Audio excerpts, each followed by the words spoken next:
Lake Cebu guys. Ayan na ang Lake Cebu. Yung ano, yung gabi, giant gabi. Hindi nga kung gaano kalaki yan guys. Ayan. Bantay niya sa ano, sa bahay.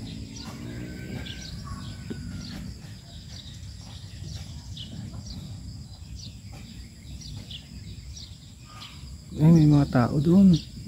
Lapit tayo konti. Ay, may dalang din.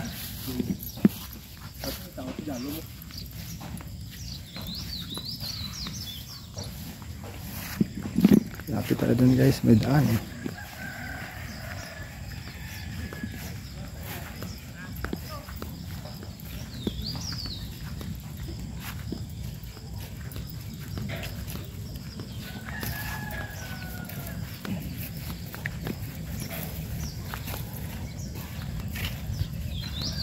Mayroong bangka niya pre. Pahulang bangka. Pahulang bangka. Hindi, ma-video lang kami. Pag tiyog-tiyog lang kami, di ka malumos pa kami di.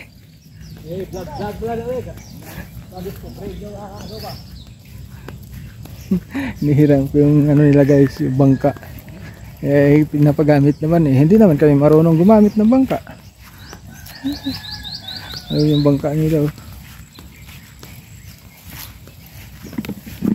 Ayan. Iniram ko. Ayan lang daw, gamitin lang. Hindi naman tayo marunong gumamit yan. So, ano yan, walang katig yan, oh. Buong kahoy yan, ginawang bangka. Ayan, mga fish pens.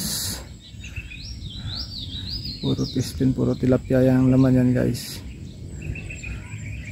First time ko to na nakalapit sa lake. Kalapit mismo. Lapit pa tayo konti. Yung daan. Yeah!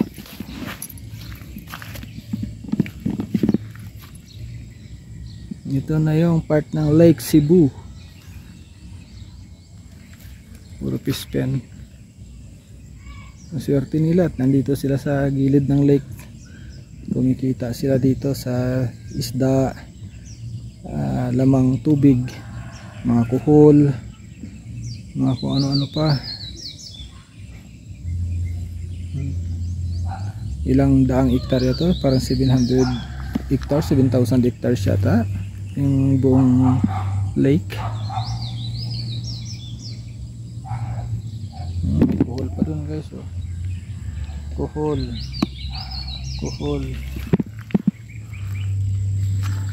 wala din, oh.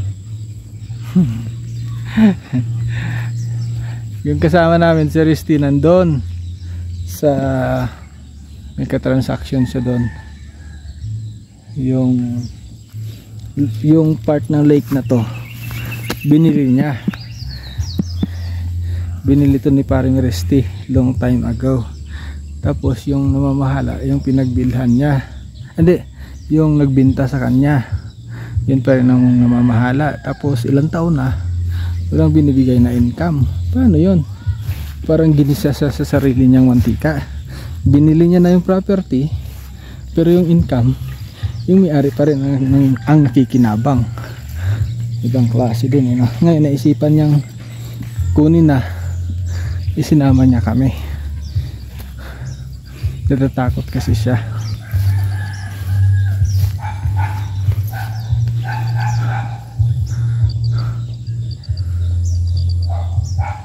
Yung badyang pen. Ang badyang, ha? Ang laki, eh.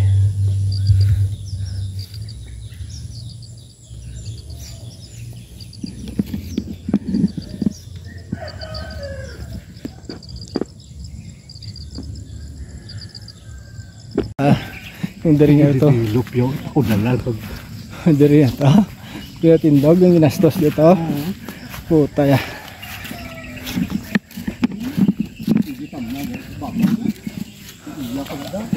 Sus ka namin na kami. Kasi mo ay laupras na itong dito sa Pantablaw. No resort. Oo, resort. Tapos mo ay swimming pool. May tubig na ano, dito ka magkuha. May ito dito sa babaw na.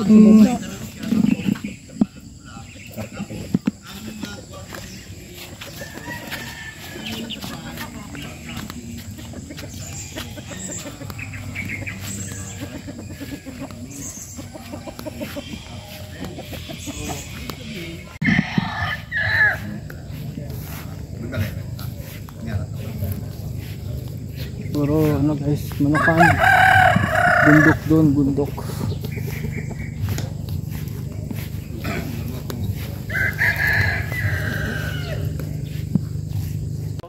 Dito.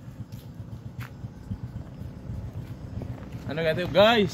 Ari kami din sa ano to? Katko sa Luhib. Punta kami doon, oh. Tok-tok ng bundok. Yan lang guys. Thank you. Ayun guys, pupunta daw kami doon, maglalakad lang. Masakit. May mga kasagingan sa kabila. Sabi baka may baklaga sa ano sa Pero Taxi na naman ang saging. Dahil kayong transaction guys, naghanap kami ng nagbibinta ng baka, ng saging, manok, pato, kung ano-ano lang para pagbaba namin sa Surala, naibenta namin doon. Ganun talaga pag kahit na maliit na business lang. Ayan mga kasama ko. Hahanap kami ng ano. Tara guys, andito na hinihintay namin si Manoy. Ay, Manoy, ari na. Tara, let's go. So ayan sila. Makikipananghalian lang kami guys, natapos na yung transaction. May nahanap kaming mabibiling isang baka worth 40,000. Actually 42. Pero sabi nga pwede pa raw tawaran. So dadaanan natin mamaya. May mga kambing, mga manok. Tapos may buyer na rin naman kami naghihintay doon. So ngayon makikikain kami ng tanghalian kasi parang may family gathering. Tapos yung kasama namin, yung asawa niya, yung kapatid nung may ano, may family reunion na yun. So niyaya kami na doon daw kami mananghalian. Tanghali na eh, matagal matapos yung tawaran doon sa baka, saka malayo din yung nilakad namin doon.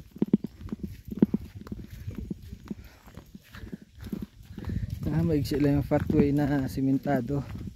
Ito puro ano na, putik yung dadaanan. Kung sa gabi ka maglakad dito guys, walang ilaw, walang habang naglalakad ka dito may lumilipad sa taas mo. Ayan, may magandang bahay dyan, maliit lang oh. Ayan ay isa pang baka, ang ganda ng katawan ng baka oh. Sana ibibinta rin yan, pero may edad na eh, pero ganda ng katawan niya. Ang ginagawa namin sa baka, buy and sell. Bibilhin namin ngayon, kung may bibili agad-agad na medyo sa mataas na presyo, ay bibenta namin. Pero kung wala naman, fattening muna, patatabain namin ng isang buwan, 2 buwan, i-dispose na rin. So kahit pa paano may tutubuin na konti, hati-hatiin namin 3 kasi 3 rin naman kami yung may puhunan para lang kumita. Pero ako hinihingal na. Layo pa yata, ang layo na namin oh. Hindi pa rin ako mabilis maglakad, mabagal pa rin ako maglakad.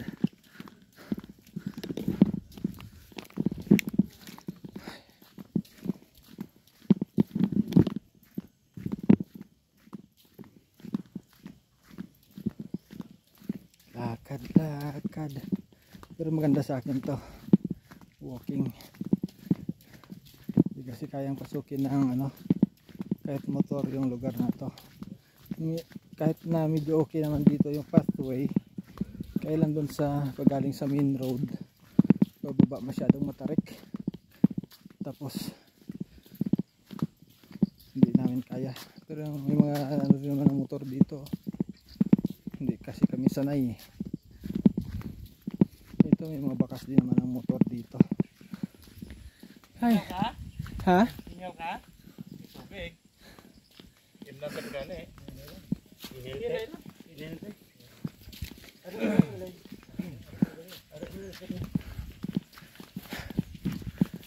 Jadi ini balai mana satu, di ba?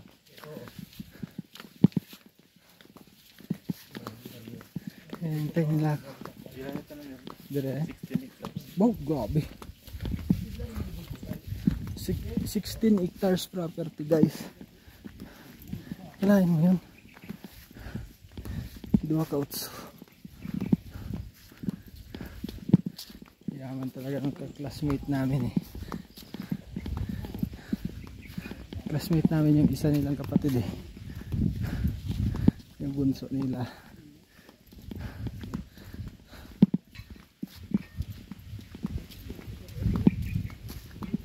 Pero pasagingan dito.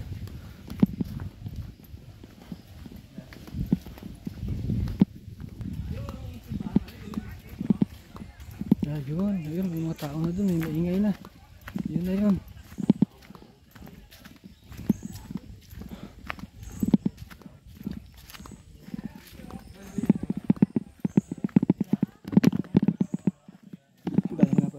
Dahil pala nakapasok ng motor yun. Kami lang hindi marunong magmotor eh. Hindi namin dinala dito sa loob sa mga motor namin. Actually hindi ako nagdala ng motor guys. Magastos sa gasolina. Kaya nakisakay lang ako kay Resty sa kanyang tricycle.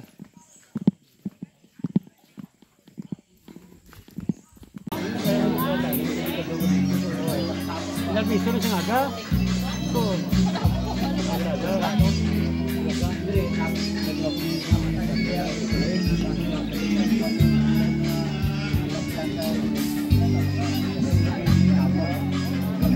Nakikain kami dito guys sa family gathering nila.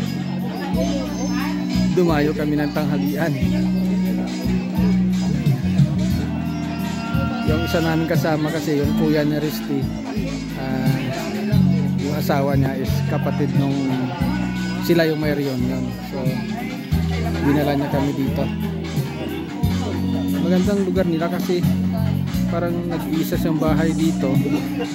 Tapos napakalawak. Tapos na kaming kumain ng tanghalian ng mga oras na to. So nagpapahinga ng konti at nililibang aming mga sarili sa pagtingin-tingin sa paligid sa magandang tunawin. Dahil nasa gitna kami ng kaparangan, so napakaganda ng mga tunawin. Napakasarap na simoy ng hangin. Sarap talaga pag buhay probinsya. At maya maya pa nga kami nagpaalam na uuwi dahil malayo pa ang aming tatakbuhin. Pabiyahe pa kami ng pagkalayo-layo pabalik sa bayan ng Surala. So maraming salamat guys sa pagsama sa amin sa aming pamamasyal. Hanggang sa muli, maraming salamat po. See you again guys. Bye bye.